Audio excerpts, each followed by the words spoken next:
এমন করে উপর থেকে ক্যামেরা ধরতে হবে যাতে অনেক লোক দেখা যায়, সেভাবে করে করে লোকানো হয়েছে। প্রত্যেকটা গার্মেন্টসকে বাধ্য করে লোকানো হয়েছে। আমার বিশ্ববিদ্যালয়ে, তখন আমি ঢাকা বিশ্ববিদ্যালয়ে পড়ি, আমার ছাত্রলীগের যারা আমার সহপাঠী ছিল, ওদের রুমে dry cake, 7 up, Coke, Sprite, biryani দিয়ে ভরা থাকতো। শাহবাগ হলো পৃথিবীর এমন একটা আন্দোলন যেখানে কাচ্চি থেকে শুরু করে সমস্ত খাবার দাবার দিয়ে আন্দোলন করা হয়। তো ওরা সব রুমে নিয়ে আসতো, যেগুলো এক্সট্রা থাকতো ওরা আবার ফ্রেন্ডদেরকে ডাকতো, কার কি লাগবে নিয়ে যা। এই কথা কেন বললাম? একটা মিডিয়া কি তখন সেটাকে মত বলেছে? সাংবাদিক মাহমুদুর রহমান হাজার আক্রমণের পরে কুষ্টিয়ে যখন আক্রান্ত হয়ে 11টা মাথায় সেলাই লেগেছে, তার 11টা রক্তাক্ত ভয়াবহ অবস্থা, একটা পত্রিকা সেটাকে মব বলে নাই। আদালত চত্বরে একজন মানুষ আদালতের কাছে গেছে, আদালতের সামনে তাকে বিচার মানে মাথা ফাটিয়ে দিচ্ছে, রক্ত। সংগ্রাম সম্পাদক আবুল হাসান, পত্রিকা যদি জামাতের সমর্থিত হয় আপনি তো, সেটা তো কোনো কথা না। বাংলাদেশের প্রত্যেকটা পত্রিকার একটা আইডিওলজি আছে, কিন্তু এর মানে কি এই যে প্রথম আলোর সামনে যারা দাঁড়িয়েছে আমরা তাদের পক্ষে দাঁড়িয়েছি? আমরা বলি না। আপনি পারলে প্রথম আলোর বিকল্প আরো 10টা প্রথম আলো তৈরি করেন, তার অফিসের সামনে আপনার কাজটা কি? আমরা তো তখন সে কথা বলেছি। কিন্তু এই যে সবাই মব বাজরা যারা মব ট্রেডিং করছেন, তারা সম্পাদক আবুল আসাদের রুমে ঢুকে একটা পত্রিকা অফিসে, সব থেকে বয়োজ্যেষ্ঠ সম্পাদক ছিলেন উনি বাংলাদেশের, দাড়ি ধরে টেনে মুক্তিযুদ্ধ মঞ্চের সন্ত্রাসীরা তাকে বের করে তারপরে থানায় নিয়ে গেছেন। একটা পত্রিকা মব লেখে নাই, সেইগুলো কোনোটা মব না। এরপর তো বলতে পারবো হাজার হাজার। কিন্তু এই যে কোন বাচ্চারা গালি দিচ্ছে, কাকে দিচ্ছে?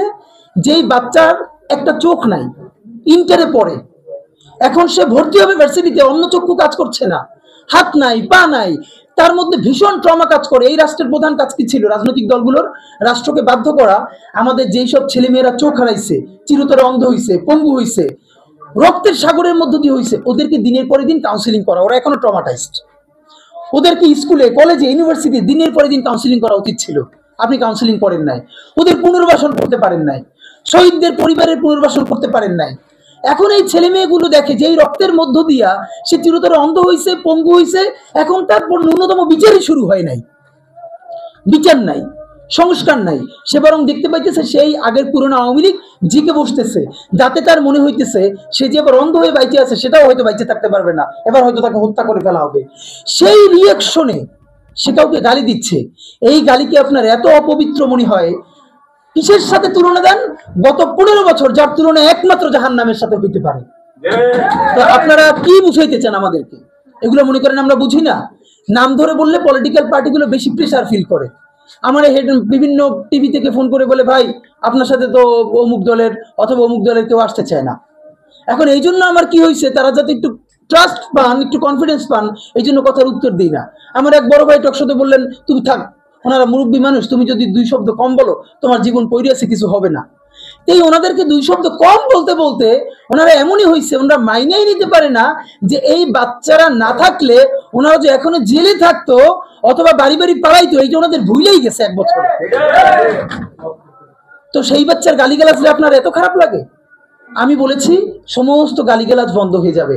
আমি এখন আপনারা চাইলে, আমার কাছে একাডেমিক থিসিস আছে কেন গালি দেওয়া যাবে। শুধু গালি দেওয়াই যাবে না, এই গালি কেন বৈধ এমনি তো বলা যাবে না, যে একাডেমিক থিসিস আছে। আমি আন্দাজে কথা বলি না, আমি একটা বিশ্ববিদ্যালয়ে পড়াইও। তো এইটা আমি বলতে চাই না, তখন আবার বলবেন যে গালিকে প্রমোট করে। কিন্তু হ্যাঁ, আপনার চোখের সামনে শহীদ রিয়াগো এর বুলেটটা ভিতর থেকে ঢুকে এরপরে পিছনের ওয়ালে গিয়ে লিখেছে, সেই ওয়াল 2 ইঞ্চি ছিদ্র হয়ে গেছে। এই রাষ্ট্রের এমন কোন লিথাল ওয়েপন আর্মির কাছে, পুলিশের কাছে, বিজেপির কাছে ছিল না যেইটা সাধারণ নাগরিকের উপরে এই হাসিনা ব্যবহার করে নাই।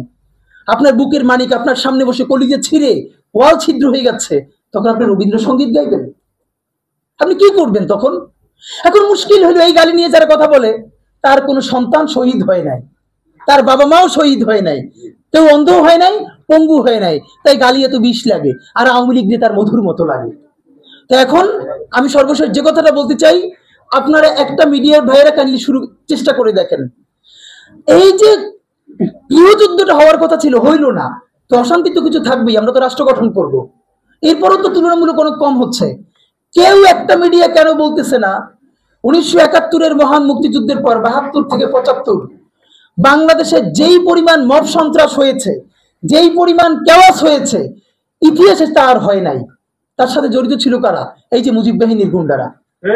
আমার বাবা আমার মা বলেছে মুক্তিযুদ্ধের পরে যে অস্ত্রগুলো জমা দেওয়া হয় নাই, সেই জমা না দেওয়া অস্ত্র থেকে প্রত্যেকটা বাড়িতে বাড়িতে ছিনতাই রাহাজানি। আমার মায়ের আজকে এই কথাটা বলি, আমার মা বলতেছেন আমার নানা একজন সম্ভ্রান্ত আলেম, তিনি যেখানে থাকতেন মুক্তি বাহিনী এবং পাকিস্তান বাহিনী কেউই তাকে কখনো আক্রমণ করেন না তার সম্মানে। আমার মা খালার বাসায় ছিলেন, তাকে পুরো এলাকাবাসী দেখিয়ে রেখেছে। বাট মুক্তিযুদ্ধের পরে আমার মা বলেছে, তখন তার বয়স 16, আমার মা আমার খালা এবং এলাকার অনেক মেয়েদেরকে যাদের চেহারা একটু ভালো ছিল তাদের গায়ে কালি মেখে তারপরে অনেক সময় মাটির নিচে বাংকার বানিয়ে বা বিভিন্ন জায়গায় রাখা হতো তাদের সম্ভ্রম রক্ষা করবার জন্য। এই মুজিব বাহিনীর গুন্ডারা সেগুলো করেছে না?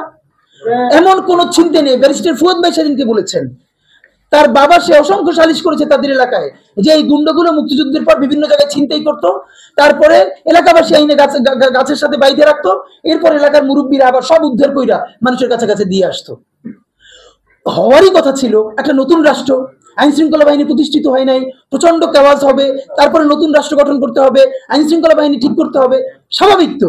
তাহলে মুক্তিযুদ্ধের পরের কেওয়াজ যদি আপনার কাছে মব না হয়, তাহলে এরকম তুমুল গণহত্যার পরে যখন গৃহযুদ্ধ হয়ে যাওয়ার কথা সেইটা হয় নাই, বরং এখনো এখানে এস আলম হাজার হাজার কোটি টাকা নতুন করে হাসিনার সাথে মিটিং করেছে, ইলেকশনের আগে বড় বড় ফিগারকে এখানে অ্যাসাসিনেশন করা হবে, গুপ্ত হত্যা করা হবে। পুরো এখানে ভারতীয় আধিপত্যবাদ এখানে সব থেকে বেশি অ্যাক্টিভ আছে।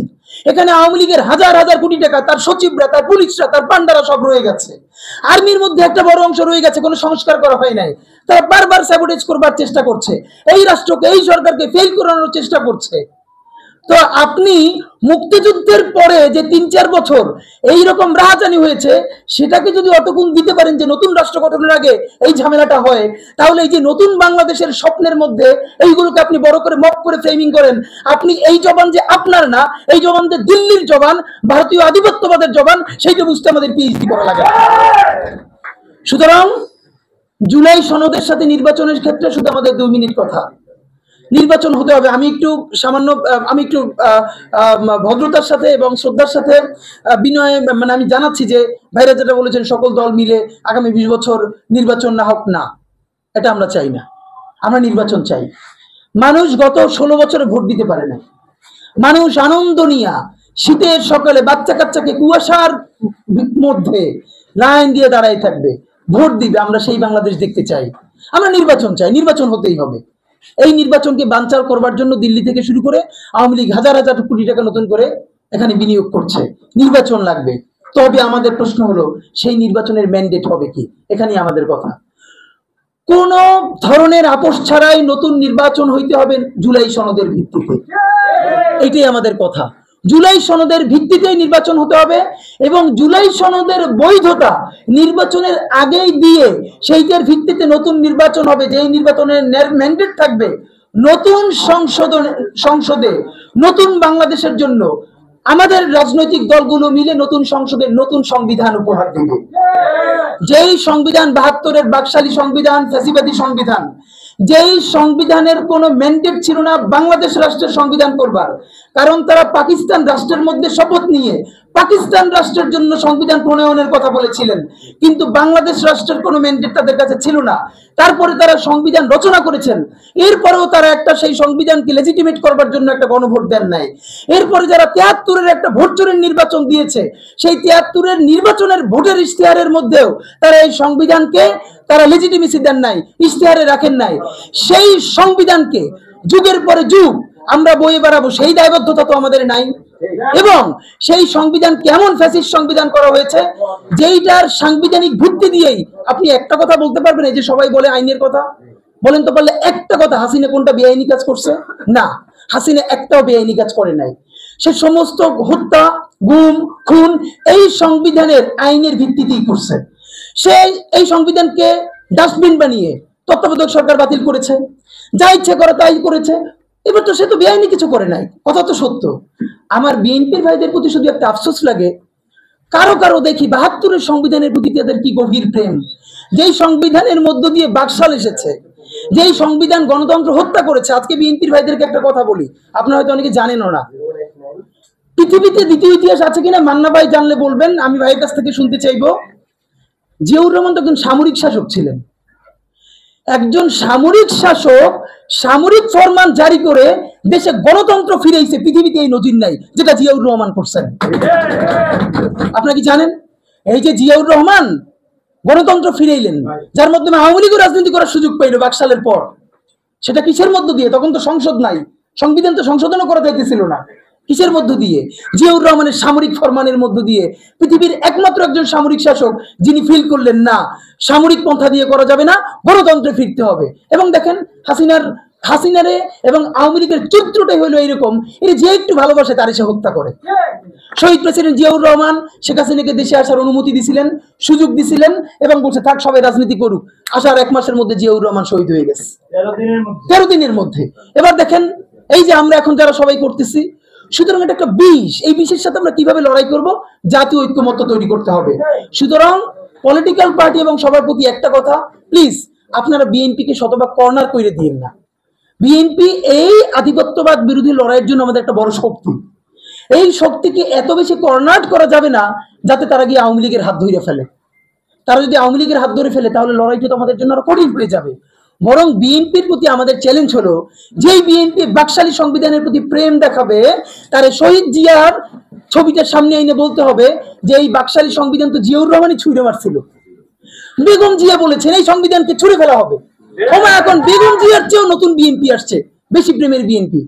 যেই শহীদ প্রেসিডেন্ট জিয়াউর রহমান ইসলামোফোবিক জায়গা থেকে বাংলাদেশের মুসলমান, বাঙালি মুসলমান সব আইডিয়াকে ধারণ করে বাংলাদেশের জাতীয়তাবাদ তৈরি করলেন। এখন একটা নতুন বিএনপি গজাচ্ছে, কেউ চেষ্টা করতেছে পুরো বিএনপিটাকে একটা ইসলামোফোবিক বিএনপি করা। এ কি ভাই? ইসলামোফোবিক বিএনপি সে কোথায় যাবে? সে কি দিল্লি যাইতে চায়? আমরা আমাদের প্রথম চ্যালেঞ্জ হলো স্বাধীনতা সার্বভৌমত্ব রক্ষার স্বার্থে এই বিএনপিকে শহীদ জিয়ার কাছে